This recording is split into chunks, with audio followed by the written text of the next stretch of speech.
I signed my soul on the dotted line. And you're still out there making the music, so we're going to promote the charity event in June. That'll be the whole point of this. I hope I can get this down to a sound edit, because normally our shows are not longer than an hour, but now I have literally an hour, 4.5 hours of raw content talking to you and your friends. And I want to do my best hubbing with you, starting with you, and then you hopefully coming in and out. You're my first test of trying to see if I can truly be an audio engineer editor. I never had to take this type of work before. Usually it's just one conversation that I peek and mix, and that's about the end of it. But this. So this is great. So we did meet up with your band, and we start with Mark. You say Mark is a co-worker cohort that shows up the next day that says, "Oh, I don't know if I'll be able to make it. I got a band." So he's on your hockey team.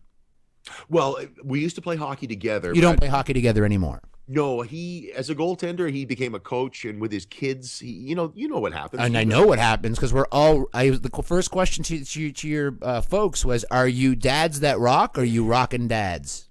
Yeah, we're dads that rock, because we're definitely family people first and foremost. I know, and isn't that fantastic that you're still following, and I'm calling it the dream, even though you can't make $1 million at this point being a cover band. At least I don't know about the cover band that made $1 million, except I think maybe Rain.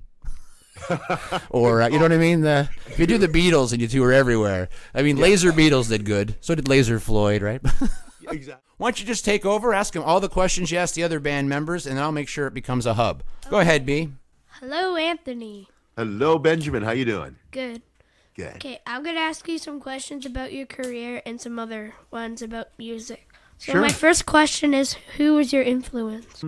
I would have to say, can I say the Beatles like a band? Because I think I was drawn to their music first and foremost. Music in general draws all of us in, but we sort of pick some of our favorites. And I would have to say, from a songwriter's perspective, the Beatles just absolutely, I love everything about them. Okay, John, what do you play? I play bass guitar. Okay. My greatest influence in my musical career is Paul McCartney. So ever since I was a 5-year-old kid, my father bought me the Beatles' White Album. And I fell in love with the Beatles, and I followed Paul McCartney's career, and he's just been amazing. An ambassador to music, and an amazing bass player, and a great guy, great all-around guy. I think at a young age, my influence was Elvis Presley, because to me, he was the coolest character in terms of a solo singer. Definitely that style is very old now, but the fact that he was on his own and he was really poor when he grew up, and then how he got to his stardom, and how he was still a family first guy, and there were some really interesting things about him that growing up that I thought was really neat. I was also a very big fan of the Beatles, and even though Elvis and the Beatles were before my time, it was music that my parents would play, and that sort of influenced me. And here we are with Phil, who plays lead guitar. He's a lead guitarist, boys. Hi-yo. Hi-yo. Hello. So we got questions. So now we got the lead guitar player of a band who's in Toronto. Let's ask him what's going on. Benjamin? Hello. Hello, how are you doing? It's Phil. Give him a call. I have questions about your career, and my first one is, who influenced you? Oh, that's a tough question. There's so many good guitar players out there. I don't know if you're going to know who half of them are, but I would say the main one is a guitar player named B.B. King, who is one of the best blues guitar players that ever was. And also a guy named Stevie Ray Vaughan and Jimi Hendrix. So I learned a lot from those guitar players. Well, these guys, the people I'm playing with, I mean, our drummer, for instance, toured with a band that did all, he made a lot of money. No, we got to jump. We got to jump around here. So what's the name of the drummer? Joe. So Joe, did we speak with Joe? No, we spoke with John. Yes. Phil. Yes. Mark. Yeah. And now Anthony. But we're missing a Pino. Pino is our drummer, Joe. Yeah, he toured. Oh, Pino and Joe are the same guy. Yeah. I'm glad we talked about it. Yeah. Because I didn't know about a Joe in your band. That's why I stopped you. So the drummer, who Mark, by the way, feels he's a better drummer than anything else, he falls back on his singing. If you didn't know that from Mark Wex. Moving forward, so Joe Pino, is that his last name, Pino? No. Pino is his name, and it's an Italian name. It means like little one. So it's kind of like his real name is Joseph, but he gets called Pino. And Pina would be a girl's version. We wanted to name our band Pino and the Noirs, but he wouldn't have. We could only play wine clubs or something. Exactly. Yeah. Oh, that's funny. The kids aren't getting the joke, but what I love about musicians and what I like about them a lot is that they are fancily funny. And they're not going out of it to try to be funny or make a point to be funny. Mm-hmm. You called me a comedian, which I would never, ever promote myself as. I'm a performer that uses comedy as a tool. If anything, I'm a singer-songwriter that uses comedy and a professional host, which is how you met me. And somehow someone wanted me to headline, and then that just became stupid. Because I'm not really a headlining act. I'm a guy who wants to produce a show, be a part of the show, and tell you who's coming on next. And I was excited to chase down the Garden, and here they are. That's my whole life. Like, that's how I feel. Like, I want to get a 90-minute show together of a bunch of people, and I'll fill in the holes. Right. That's me. But I'm the front man. I'll sing a song. If I'm not singing, you paid too much to see me. I like that. That's kind of how I'm going. So I try to crack to all the songs. So starting with Joe, the drummer, who we did not speak to. You wouldn't happen to know his favorite color, would you? No. I got a kid that wants to know. And why? Aubergine. I'm going to send him that text. Okay, now it's... oh, yeah, I forgot. What instrument do you play? I play the guitars, and I also play the keyboards in our band. That's the reason I joined the band in the first place. Our lead singer, Mark, Mr. Radish himself, is a goaltender, and he's quite a good goalie. And I used to play hockey with him. One day I showed up to play with him, and he said, "I'm sorry, guys. I was playing with the band last night, and we went until the wee hours, and I'm quite tired today. I didn't think I was going to make it to hockey." So I said, "You're in a band?" And he said, "Yes, I'm a singer." And I said, "Oh, I play guitar, etc." And he said, "We're looking for somebody who can play some keyboards." And so I kind of fibbed a bit and said, "Oh, I can play the keyboards," because I was so. I quickly tried to practice as much as possible, and I luckily I passed the audition and have been with them for over 10 years. What instrument are you best on? I'm probably better on drums than I am on guitar or piano, and the reason is because it's very hard to actually to sing. And to really, like, your voice is an instrument, and to concentrate on my voice and what I want to do with it, I find it hard to do when I'm playing an instrument because I'm staring at the instrument. If I'm playing guitar, I'm looking at the frets to see if I can, get the chording right, and I'm not concentrating on my singing. So I like to be a front man, which means I'm in the front of the band and I'm not playing an instrument. I'm concentrating on the crowd and getting them into the songs and getting the band into it and working on my craft, which is singing. So I never really worked hard at an instrument enough, but I've always had fun with the drums because I've always been in bands where sometimes the drummer wouldn't show up and I would end up having to play drums in the band, and so I've always enjoyed playing the drums. That would probably be my best instrument other than my voice. Now, a band or a group is made up of a band and a group. It's not just a one-person scenario, which makes it very difficult even just to have a chat. Yes. So, yes. Hey, John. 2 out of 5 ain't bad. 2 out of 8. What are you, the groundlings?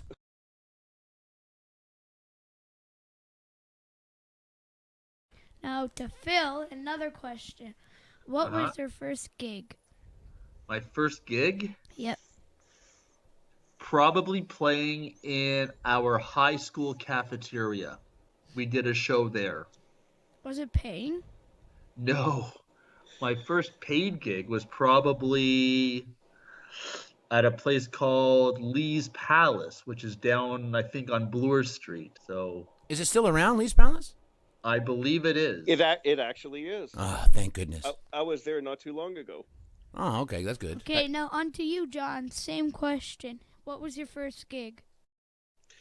My first gig was at a place on Yonge Street called the Masonic Temple, and they used to hold all sorts of promotions and events and parties. And I was in a band in high school, and we entered a contest called Battle of the Bands. And this, I was in grade 11, and my band was called Attic Sounds, and we played our first public gig at the Masonic Temple. You want to hear a funny story? Sure, why not? I did the same gig as John, played the Battle of the Bands. Our band did not win, but I was in the paper. Very cool. So For those what? those were fun shows, those Battle of the Bands. Why were you still in the paper? Because there was a photographer on stage, and he just happened to take some pictures of me playing guitar, and they liked the pictures. They put in the paper. So what was your biggest gig?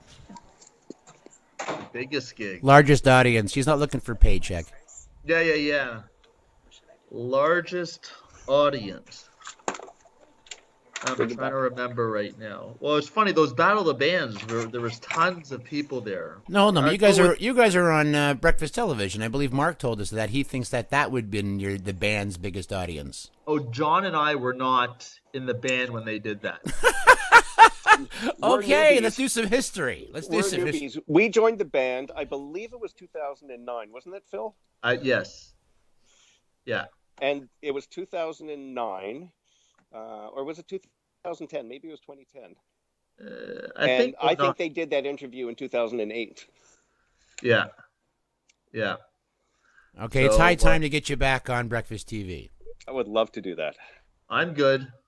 Well, you guys are affiliated with a lot of charities, so I couldn't see why it wouldn't be a nice step left for a PR. Yeah, we really do love doing the charity events. That's really where we get the most pleasure.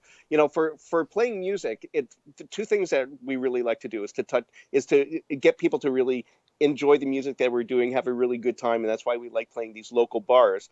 But our true love is doing the charity events and actually doing something for the community and being like a community type of organization.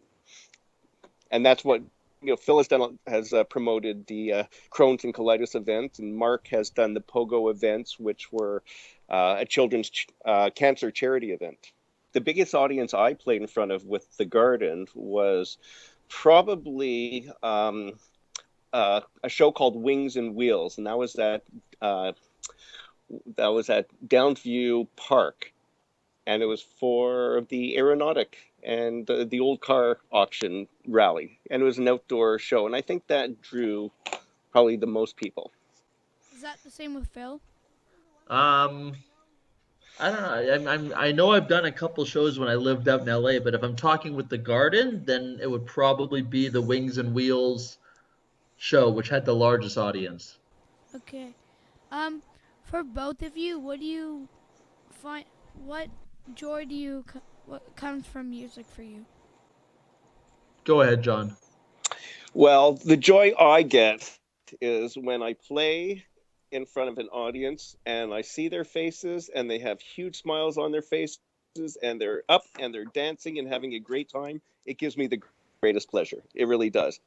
And the other thing, which is equally as important, is when we do a charity event, and after the show, the promoters came up to us and they congratulate us, but also thank us for doing this very important event. That gives me equal amount of pleasure, if not more.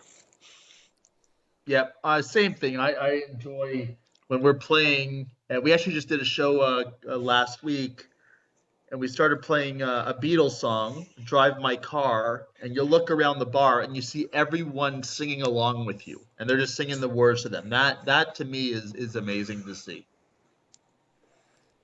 And we like getting the audience involved too. Mark used to bring people up from the audience to help him sing a song, and that is just so much fun. Okay, my next question is, when did you both start playing the instruments you play now for the Garden? Go ahead, Johnny. That's a very good question. Let's see, let me try to get the... So he joined the band in 2009, so 2008.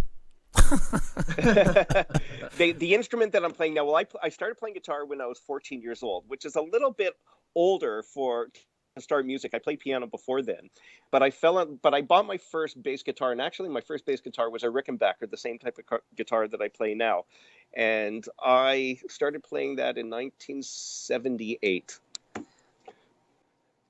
You started 78. playing in 1978? 1978, I started playing the Rickenbacker guitar. Dude, you're old. Oh, I know. 5 years old. Were you even born then? I was 5 years old. You see, and If I was playing the Rickenbacker 4000 single pickup, single body guitar, and I guess I was in grade 10. I guess that's it. honestly, I'm gonna buy you a walker for our next show. Yeah. I may need it.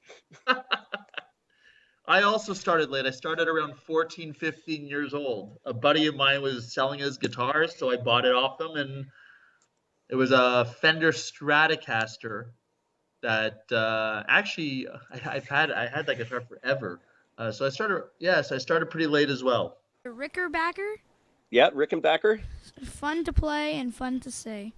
It is fun to play. You're right. You got it. Fun to play and fun to say. Okay, I know. Kid stealing my jokes. He's like Jerry Lewis, and I'm Dean Martin. and I have one more question that I asked Mark. Mark, right? Yeah, Mark Okay. Wexler, yeah. Do you sing about radishes? You're the garden, people.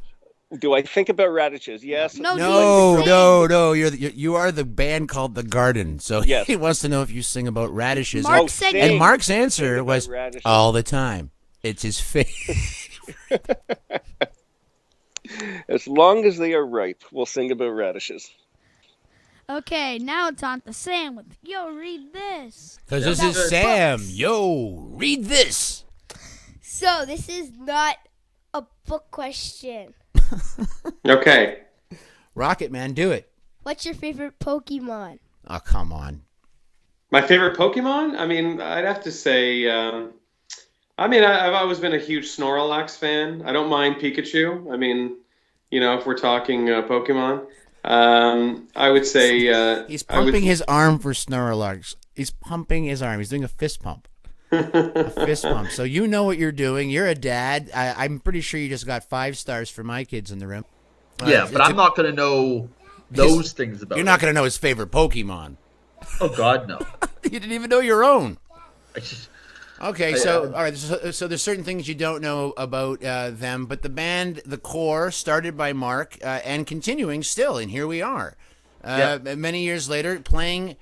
The only thing that I got to move on. My son has. I have my questions, but my son has his. John, you're back? No. Okay, so we'll have to ask later to find out if John even likes Pokemon. He'll come back, and I'll let you machine gun him. Actually, maybe we'll even make Phil ask him the question. nice. Nice. Moving forward. So, hello, Phil. Hello, what's up? I'm going to ask you some questions. What's your favorite author? My favorite author. Yep. Oy, that's Nice. He's talking to musicians about reading. You're talking to musicians regarding reading. Oh my God, I haven't read other than reading kids' books, I have no idea who my favorite author is. We'll go to the next question. Okay. What's your favorite book? My favorite book. Oh, I like Charlie and the Chocolate Factory. That's always a fun book to read with the kids. Willy Wonka. Willy Wonka. Yep. Yeah. La la la la. Okay, yeah. Okay, the next question. Have you written or wrote a book, or are you writing a book? No, I have never. No, I've written many songs. I've never written a book. How many songs? Oh my gosh, over 100. Do you want to write a book? I don't think that's something that I would like to do. What's your favorite Pokemon? My favorite Pokemon? Yeah. Hold on. Brady, come here. He's talking to his children. He's bringing his kids into the game. Brady, Because he doesn't know his own Pokemon. He's been married that long. what's your favorite Pokemon? Oh, now it's not even his anymore. Who's the green guy? Is there a green guy? What's his name? Tell me. Ivysaur? Ivysaur. If that's a Ivysaur? Pokemon. Okay, you like okay. What's your favorite thing to do? My favorite thing to do? Yep. Do stuff with my kids. Your favorite thing to eat? My favorite thing to eat? Yes. Kids. No. You know what? It's any type of cereal. Did you ever read the food content for cereal on the side of the box? It has with or without milk. That's Yeah. And without milk, no cereal has any food value. Oh, I know. What? It's amazing. Like this, if you eat this without milk, you might as well just be eating like just raw sugar. Rocks. Just no rocks. Yeah. Straight up rocks. It has no food value. Yeah. What's your favorite sport? Sport? Oh, hockey. Okay, what's your favorite video game? Oh, I don't play any of those new video games, so I'm gonna have to go very, very old. My favorite video game was Pole Position, It's a driving game. It's like the driving game. that's actually I played 3 video games my whole life: Pole Position, Galaga, and Pac-Man. Exactly. And then the Odd Time Cubert. Oh, I didn't even understand it as a thing. It was a better cartoon than it was a game. Oh, it was a terrible game. It wasn't a very good cartoon either. But that's how good it was as a game. Yeah. It's no Scooby-Doo. Okay, Sammy, No. it's still you. Okay, now it's moving on to. No, I don't want to move on to Kaden. I actually want to turn this into a game show. Okay. I want to see how he answers for John. But you guys are newbies. So you've only known each other for 7 years? Is that the number? I guess so, since 2009. Well, that's a long time, even though it's not a long time. All right, and now it moving on to Kanan with, Kanan.com. Kanan.com, spelled CALM. Nice. So, youngest. First question is, what's your favorite color? Purple. And why? Why? Why? Okay, make a long story very short. I went to go visit my friends at a university called Western Ontario, at Western, out in London. And one of their pants that they had, sweatpants that I bought, was purple. And I just happened to like the color purple. I'm also a big Jimi Hendrix fan, and one of his biggest songs is called Purple Haze. And so that's pretty much it. Favorite kind of art? Art. It doesn't have to be art. It can be like music. It can be. Well, yeah, it's visual. It doesn't have to be visual art. But even though that's what everything's art, it seems to be. In its own right, it can be broken down. I like Mr. Picasso's art because it's very, very abstract. You know, it's not just a person sitting down at a table. I like the way he portrays that person sitting down at a table. I like his art. I like Picasso too. Nice. Because it's like a jigsaw puzzle. That's right. Because I make a lot of pictures like. yeah, he likes it. He goes, "Oh, I like his art. It's like a jigsaw puzzle." That's funny. Yeah, I never heard anybody. But from the Moza Babes. But it's really gross. It's gross. Yeah. Wait, one of those albums that you showed me were gross. Elbows? Albums, paintings. The paintings of elbows? No. Do you know that ginormous stack of? First is what's your favorite number? My favorite number is 14. And why? Because it was my very, very first number when I played hockey. Okay. So that's what they gave me, and that's what I wanted to be every year. Okay, the last thing is what's your favorite letter? My favorite letter of the alphabet? Yes. I like the letter P. And why? Because my name starts with the letter P. and the kid agrees. And that's my son Brady. Brady, how old are you? 7? Walking around on his iPad and his long johns from just playing hockey. How could you contact us? He's that's his schedule. He keeps saying it backwards because he's 7. How old are your kids? My kids are, oldest is 8. That's the 7-year-old, and I got a 4. We have a 4-year-old daughter. Anyways, he's 7, and the question is how can we contact you? Not how can you contact us? Because clearly we don't know how you can contact us. We tried hard. Yes. Well, geez, you always call or email. Okay, and how would you want people to contact you or the band? How would you want that to happen? Will it be the website that we've been told about? Yeah, I mean, people can contact through the website on the contact page, and it'll just come to my email address. So, that's the best way. Come to your email address? You want to give your personal email address out to this, or does the band have one? Oh, no. Well, everyone, if Mark or I or Anthony or whoever contacts a bar to get a show, they just contact them directly. But on our website, we have a contact page where, like, if people have questions or they want to book us, they just go there, and when they hit send, it comes to my personal email, but they don't see it. Yeah, there's nothing in April, but we have in June. We're doing playing the Gutsy Walk for the Crohn's and Colitis Foundation, as well as in June the Colitis. Yeah. Where will that be happening in June? That is held at the is it Sunnybrook Park? It's over Eglinton and Leslie area.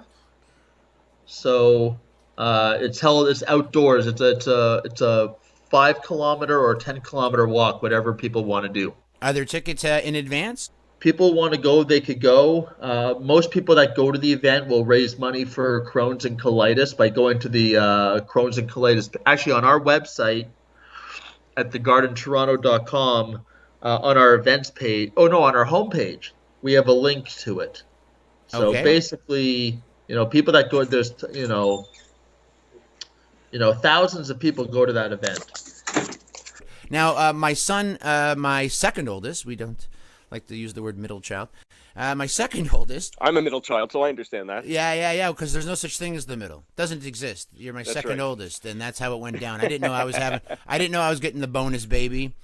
I didn't know I was a trailer park boy. So my oldest kid and my beautiful wife just walked into the house from his hockey practice. See? So your 8-year-old is now. Oh, hold on. Is that John? Yeah, that's the 8-year-old. The 8-year-old is playing the hockey. 8 and 7 are both playing hockey. Oh, okay. That's nice. So, yep. Go ahead. Hello, John. Hello. Is this Sammy? Oh, I'm going to give you some questions about books. First question. What's your favorite author? My favorite author is Kurt Vonnegut. Did you hear that, Phil? Kurt Vonnegut. Yeah, that's much better than my author. Archie. Dr. Seuss. Archery. No, with that. my favorite author's answer question was, next question, please. I love his work. Okay. What's your favorite book? My favorite book is called Slaughterhouse-Five, and it's by Kurt Vonnegut. They made a pretty good movie. Read that over and over again. Oh yeah, it was made into a movie too, but the movie didn't really portray the book as well as the book explains life. I wouldn't have told it as a 1984 type book, but okay, go on. It really is. You have to read between the lines. Okay, I will. Have you wrote a book or writing a book? Or are you writing a book? I've never written a book, but I've written technical journals. I've written articles from school that were published. One in psychology, one in perception, but that's the only writing experience that I've ever done that was actually published. Okay, now on to the questions that don't involve books. What's your favorite Pokemon? Phil, you have to be all over that because I only have daughters and they never collected Pokemon. Oh, how many? And your children? So how many children do you have? I have 3 daughters. Oh, and you mind if I ask their ages? Their ages are 18, 16, and yesterday was my youngest daughter's birthday, and she's 14. Wow. Teenagers, 3 teenage girls. Yeah. So you don't even. Wow. I've heard people had one girl and they lost all control of who and what they were. Oh no. Well, yeah. After one, I lost all control, and then Right. I never regained it. So that's what makes it easy. Oh, Okay. yeah, of course. Once you lose your mind, you never really have to find it again. I really like that they're rocking dads. This is great. See what they're trying to tell you, and if you and again reading between the lines here, guys, is you never have to grow up. No. You just have to keep your priorities in some form of check, and That's then right. you get to you get to play like you're in Battle of the Bands in high school. You're only as old as you feel, or as old as you behave. Okay. Yeah, that can't be. I don't like that. Then I'm 96. I can't even get out of my chair without any proper meds. So I feel old, and yeah. So I'm not liking these people right now. Sammy, please save me. What is your favorite Pokemon? No, we did this. He said he has girls. He has no favorite Pokemon. Next. Next question. What's your favorite thing to do? My favorite thing to do, I guess that depends. It's a on kid's when show. The and kids are in the where. room. Kids are in the room. My favorite thing to do is to lie on the beach with my sunglasses on and my headphones on and listen to rock music. I can't think of a better thing to do than that. Okay. What's your favorite thing to eat? My favorite thing to eat would be pepperoni pizza. Pepperoni pizza. You got that. What's your favorite sport? My favorite sport is hockey. Everybody with the hockey. Okay. Nobody says highlight anymore. Where do I live? Yeah, what about tiddlywinks? Isn't that a sport? I don't know, but ballroom dancing is, so who knew? What's your favorite video game? My favorite video game, I don't know if I should really say this, but I love Call of Duty. Wow. He just likes to shoot people in the face. I just can't get enough of that. Can't Don't get tell enough. anyone. I might get arrested. Those are all of my questions. Oh, so it's Kanan's now turn. going So, to yeah, Kanan.com. and that's Kanan.com. Calm. CALM. Because art makes you calm. So here we are. So Kanan, ask your question, son.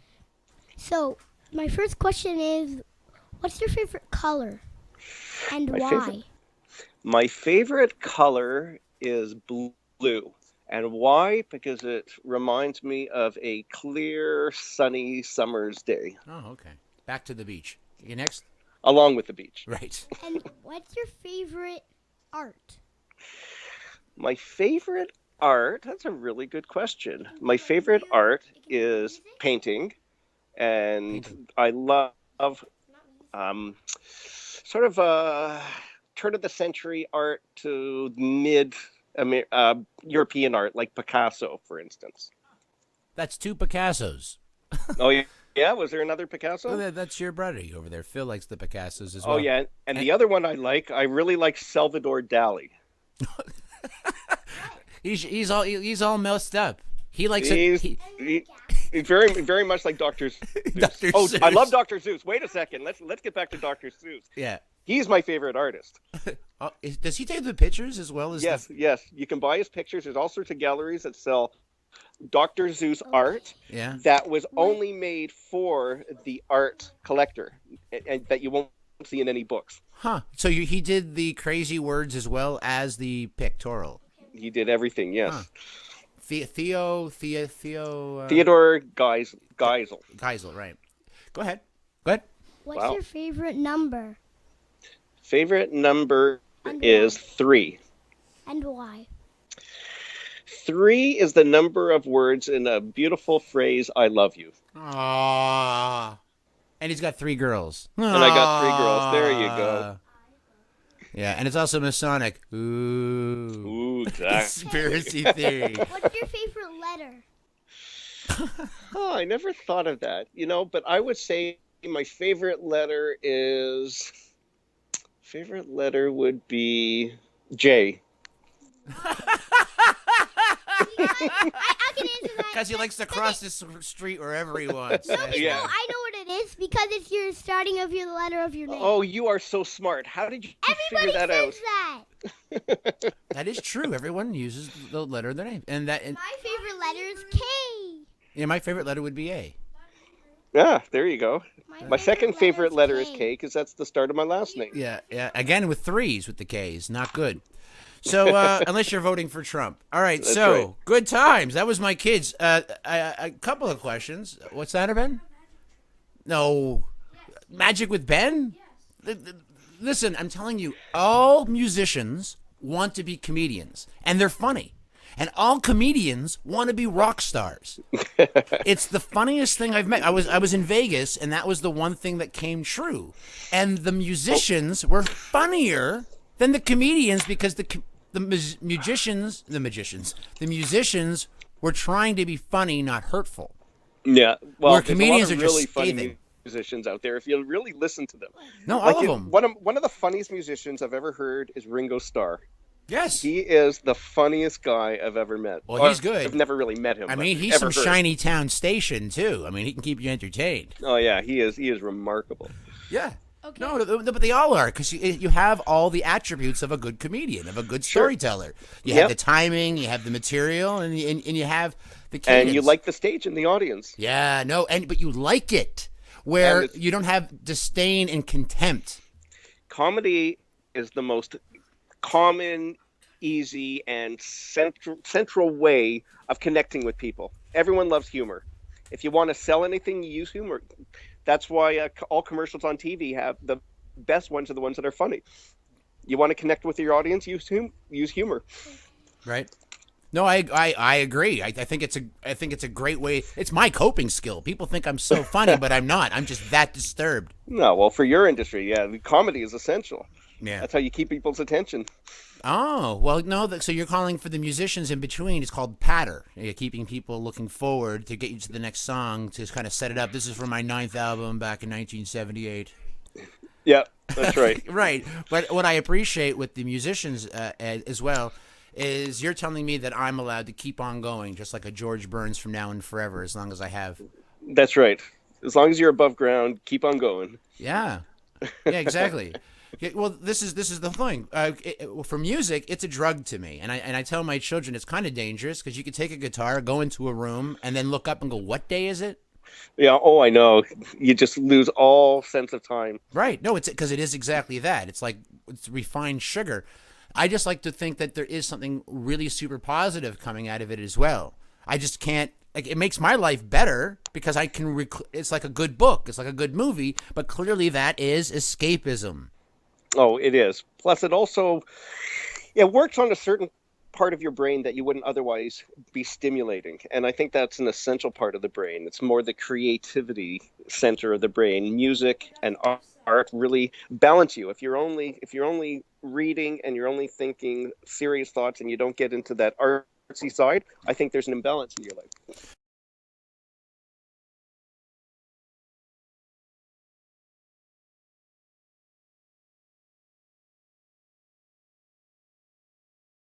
And the last but not least, what I thought was interesting with Mark and your band and your collective of a band is that you were doing originals at the beginning, and you all collectively decided that that's not how you were going to continue.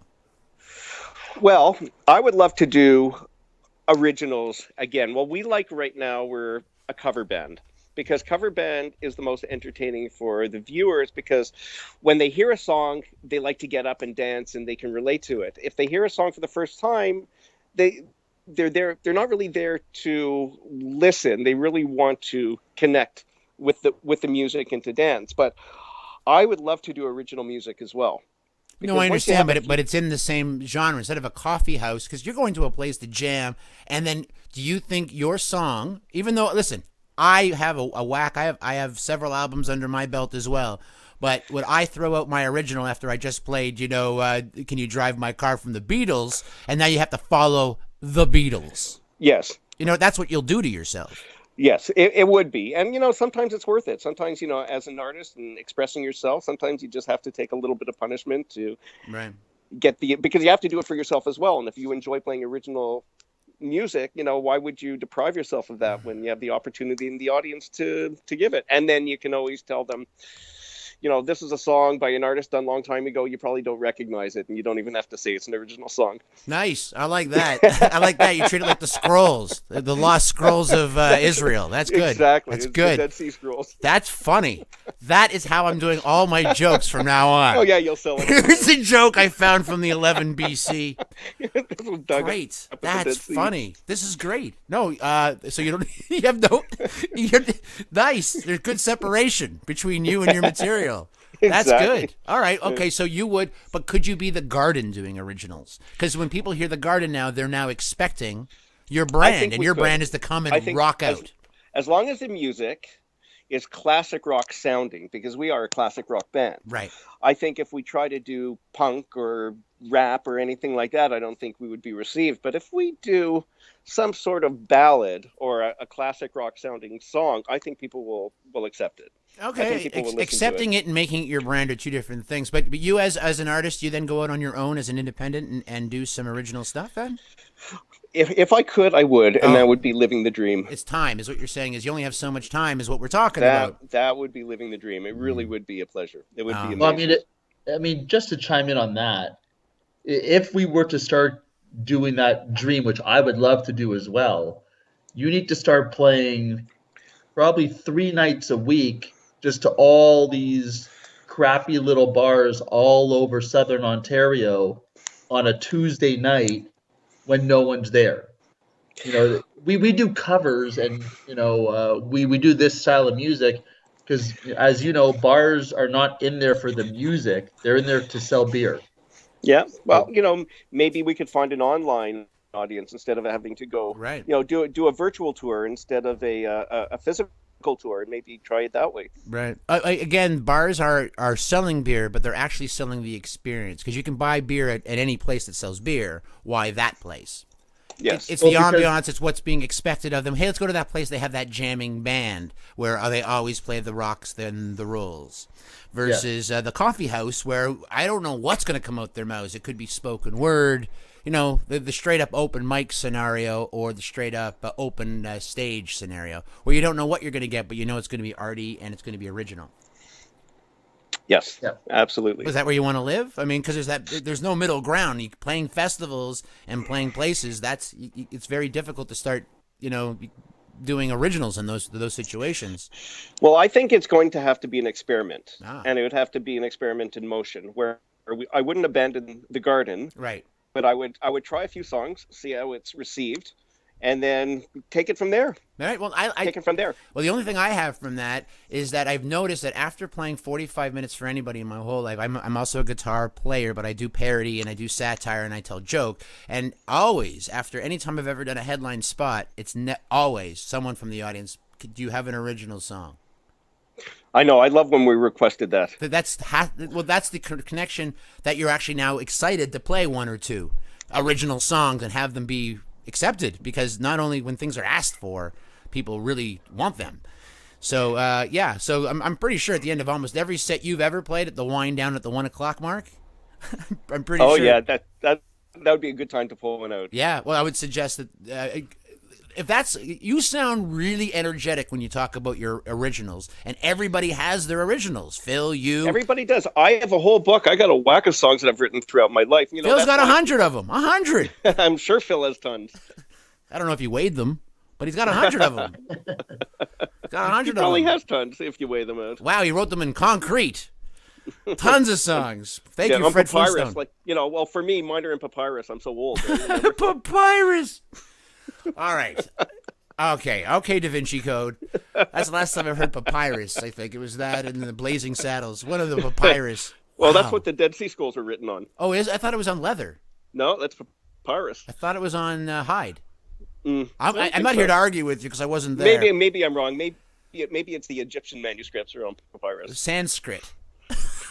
And I'm still writing in Sanskrit. I mean, this cursive is throwing me. All right. Well, as I'm saying, you are doing you are living the dream, and you're saying the dream would be more expansive if you were always playing originals. But you're not. This is not a. Phil and I have talked about playing originals, but we really haven't convinced the band that they would want to participate in our. You know what I think experiment, we should but- do, John? I think one of these nights when Joe leaves, we'll kick Mark out, and me, you, and Anthony will put something together. I'd love to do that. Yesterday, I pulled out an old guitar that I haven't played in forever, and I started writing all these riffs, and I'm like, okay. Yeah, and that's basically what rock and roll songs are based on. They're all based on riffs. Right. Like look at the song "Life in the Fast Lane." That all started with one little Lick. practice riff. Yeah. and it turned into an amazing popular song. Well, geez, Superstitious was written because Jeff Beck started playing a drum beat, and Stevie Wonder was like, let's go with it. Yeah. So I'm sure for you and for me, we have all sorts of ideas that I'm sure we can put together. And and as a musician, you've been playing these licks as practice licks our whole life. Like, you have a vision of what could be created. I say you just have to have a direction. Yeah, definitely. Doing it live is different than doing it in studio. And this season, we're sponsored by a studio here in Port Credit, Mississauga. rdcmusic.ca. You see, Adam, I think you started something special here. What's that now? The beginning of some original music coming out of the garden. I can't. You could be in the empty garden or the full garden. Or the radish. Funny enough, it used to be called Empty Garden. No, I know. We did interview Mark Wexler. He gave us all the lowdown of how he started a band and how it's still existing. And and he's the. I wanted to change the name to the Hydrophonics. Not the hydroponics. No, well, hydrophonics. Yeah, it's close enough. All right, close play enough. on words. Oh, okay. Words. Hydroponic to phonic. It's a children's show. It is, and we like to grow things in water. I don't know why that's exactly. Like the garden, like anything that grows in water. Yeah. Yeah, you should call yourself the lily pads or the rice patties or the. I like the hydroponics, but that might be our original name with our original tune. Or you just shorten it down to H. H, yeah, no, yeah, that's definitely. And then you can play Sneaky D's. I've played Lee's Palace. Or Lee's Palace. Which you are going to play again? Is that on the list of things to do? Well, if Phil can get us in. Is that how it goes? Yeah. Actually, John, I think I just got us another gig at that Linsacombe place. The Linsacombe place? I think that's what it's called. You might want to Google map that before you go. The Linsmore Tavern. Oh, the Linsmore. Okay. Oh, yeah, I would love to do that. That would be great. They just emailed me. Oh, cool. Well, I don't know what you're doing other than when you're trying to record these things. We were talking to a producer who produces many albums and he's worked with the greats. Actually, he's one of the sponsors of this show. He also used to sell for Sony Music as well as Columbia, and he has his own. He has his studio now, and he's looking for people who are. He's just finding out that it's interesting to get a band into the space. They think it'd be so easy just to play live in a studio. And it isn't. It's not. Yeah. It's not coming to because when you're playing live, all looking forward, and you're all kind of going, you have a different energy than when you're now one and a two and. Oh yeah, I know. Have you guys ever gotten to the studio? Yeah. So yeah, I've recorded that live off the floor. They call it, right? Sometimes you get the best sounds that way. Well, you'd hope, right? Because that's like the old school way of recording. Now it's track by track by track by track, everyone individually in a room. Yeah. Okay, Adam, unfortunately, I have to No, it's not unfortunately. That's our wrap-up of the day. I got our wrap-up. I just wanted to make sure that if you guys are going to go recording, I want to make sure that there's an opportunity for that to hear it if there is a CD. I appreciate that. Thank you. Yeah. All right, guys. Well, thank you for hooking up with me today, and I'm hoping that Anthony will be a hub. Are you still playing the keys? Oh, yeah. Yes, for sure. Is that what you're playing in the band? Keys and a bit of lead, but mostly rhythm. I'm the rhythm guitarist. You're the rhythm guitarist. Okay, because we met the lead guitarist, and so Phil's good. Yeah, so Phil, that's right. So we've just talked about Joe and your relationship with Joe, and you said was that hockey as well? Because I'm getting lost a little bit. No, Joe has a son who plays hockey and another son who's quite a good soccer player as well. But Joe's into coaching. Mm-hmm. But yeah, he loves hockey. And when did you meet him? We met him when he tried out for the band. Oh, he tried out for the band, so he's 7 years. He's in the 7-year stretch. About that, yeah, at least, yeah. He's the third longest member of the Garden. Mark was in a band. I joined that band. I stayed on with the band when others left. We picked up Joe, and then we sort of disbanded briefly in order to make an arrangement. And that's when Phil and John came on board about 5-6 years ago, and we have been getting better and better reviews from people and from bars and clubs and a better response from people since we became a group, a 5-person group. It's clicked. Yeah, no, yeah. I've heard a bunch of and then so he went through, and then we went to Mark, which we've already talked about. He's the lead singer, the founding member of the band. Yes. He called it 12 years, and the interesting stories of being the empty garden or this garden or that garden. Then we just settled on the garden. Yes, and then we settled on being cover songs, is what Mark came through on. And John's a great guy. I'm sure he is. He's in Virginia last time we were reached out to him, so he might be still there. He's golfing or no? Who knows? No, that was Joe. Isn't that Pino. Joe and Pino the same guy? Yeah, Joe and Pino. But I said John. There's a Joe. There's a John and a Joe. John is a dental surgeon. Joe. John is a dental surgeon. John is a dental surgeon. Our bass player is actually we call him the doctor on the bass because he is just sublime. No, he's a I doctor. don't think we've ever given but him he's also a doctor. Yeah, he's a surgeon, a dental surgeon. Right, so he's the doctor. He's the doctor. It doesn't matter if he's on the bass or not. Doesn't matter what he's doing. Still a doctor. Right. That's true.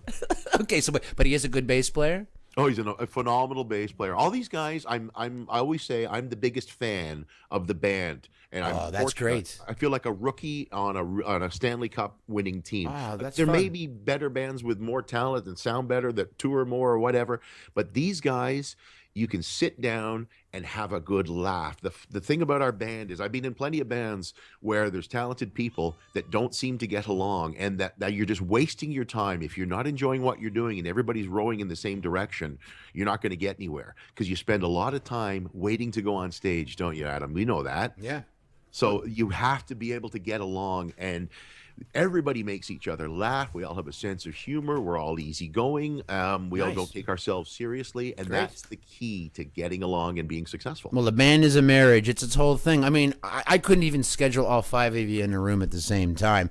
It is a problem. So it is its own motivating factor as well of how many of these gigs you can actually do because you have full-time lives. And I don't want to call it hobbyist because it's one step above hobbyist, but you're keeping your dreams and what you love to do alive. Kind of, yeah. Like if I could be a musician full time, I would. But everybody has their jobs that they're doing, and they really enjoy what they do. I mean, I love what I do, and then I get the chance to go and play Rockstar for a few hours. Yeah. I mean, I'm jumping off stages and having a terrific time with the boys. And my favorite thing is sticking cameras in everybody's face. It's made everybody a little more loose. Nobody minds now. Like when a video camera first goes into your face, if you're performing, it can be a bit of a daunting thing and you can feel a little self-conscious. Right. Well, I've been doing it to the boys so long, they start having fun with it. And now it's just we're just relaxed doing it, which is good because it's tracking our progression. Funny. And I'll tell you, 15 years from now, I can say, hey, I used to rock and roll back in the day, because we're going to get old and we're going to look back on these memories of when we were young and having fun, and we'll be grateful we have them. You're not wrong. I actually asked my dad when I was at a Yuck Yucks Comedy Club to videotape my set, and I don't think he understood what I asked. He actually got onto the stage with me. Oh no! Well, he did it all on his own, and it just became what it is. Right. So, how did you do having a camera in your nostrils? Well, I'm okay with it because my parents bought the VHS camera the second there was one on the market, and so I actually made my first movie when I was 8, called Attack of the Killer Belts. That's amazing. Yeah, I'm pretty sure it was Attack of the Killer Tomatoes inspired. Right. I'm pretty sure it was exactly the same script, except instead of tomatoes. Belts. Why not? I think I was 8. I'm going to go with I was 8. That's what my son's doing now. He's got an iPad and he's making films. Right. He calls them making movies using iMovie. Right. And when he's at school, they tell him, please go ahead and, he gets to play the videographer. He says, I get to be like my dad and make movies of people. I love that he says that. Yeah. And so what's happened there, and this is the conversation that comes back to it, is that because everyone is point and click, and everyone has the opportunity to create their Blair Witch, and create their own sound, the actual art of audio engineering, the actual art of audio production, the actual art of celluloid manipulation, there's only it's the people who actually did it for an actual paid living to the point where they were, they're living in mansions. Are falling to the wayside. The David Bowie assistants, the captains, and there's no real, because everyone, I can just do it myself. And if I want to go professional, I'll take my scratch demo and to a studio and spend my time for that moment. I think you're right about that too. And I think most people would like to be musicians at the end of the day, wouldn't you? Because everybody's a fan of music. No matter who you are, you have your favorite band or your favorite singer or your favorite song or whatever. Who wouldn't love to just play a tambourine and be a part of that and make a little bit of noise? Yeah. I've always said, comedian aside, if I was another animal or any kind of animal, I'd probably want to be a little bird in a tree singing somewhere, just adding my voice. That's, how I feel when I'm playing my guitar in the backyard. I've had cardinals come and sit on the fence and sort of cock their head to one side and watch me play while I'm out back picking on the instrument there. And I thought, I wonder if they know what I'm doing or they even get it. It's just, but I've always thought music it's integral to our lives. It's part of who we are. You know what? We're happy to support any charity. CAMH tends to be one that we've done a lot of work for. But any charity out there that wants us to spread the word, we're always looking to help out charities. It's always for a great cause, and it's our pleasure to be there. We love what we do, and it's not about the money. It's really about performing, and that's our outlet, and we're happy to do it. Well, you're not just talking. See, that's actually, you're making it sound easier than it is. Just like when you're having casual conversations, speaking in front of 25 to 50 or 100,000 people when we were doing daytime television. That's entirely true. And Adam, you gave me some advice back then that I have had in my back pocket ever since. You and I had a little conversation after our first on-air meeting. I remember the interviews with you very, very well. You were a terrific guest and a real true professional. And I remember you told me, I said, boy, these people are nice. And you said, of course they're nice to you. You're the host of a television show. Your job is to make them look good. They're never going to be open up to you the way they really would to an average person, like one of your crew members. Right. And I remember that. You might remember it as well. What I don't remember is because anytime I go and be a part of myself, like when you go on stage, there's a little bit of a high going on.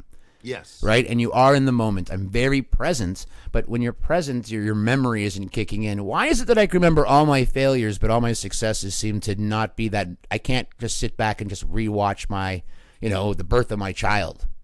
Maybe because we're hardwired to be perfectionists, and the things that go well you dismiss and say that was an ordinary day, and the things that don't go well you'd love to go back perhaps and have a second crack at them.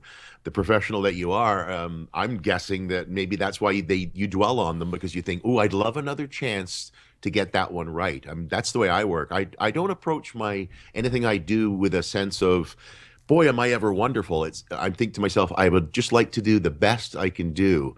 And I like to live up to that standard in my mind. And if I don't, I think it irks me. I'd always like a second chance to do a good job. And I think that's commendable, I suppose. I don't know about that. It sounds like we're killing ourselves. I mean, I watch friends perform, and it's really hard actually to watch friends perform because I'm waiting when it's my turn on stage. I'm not I don't. Someone said, have you ever seen a Bruce Springsteen concert? I said, I really don't go to concerts, because I'm always wondering, is he my opening act? Am I next? And kids, what do you have to say? Really?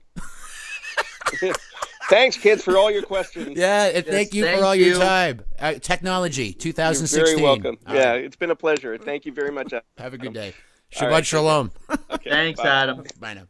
Was that good? Seasson! Yes, I signed my soul on the dotted line.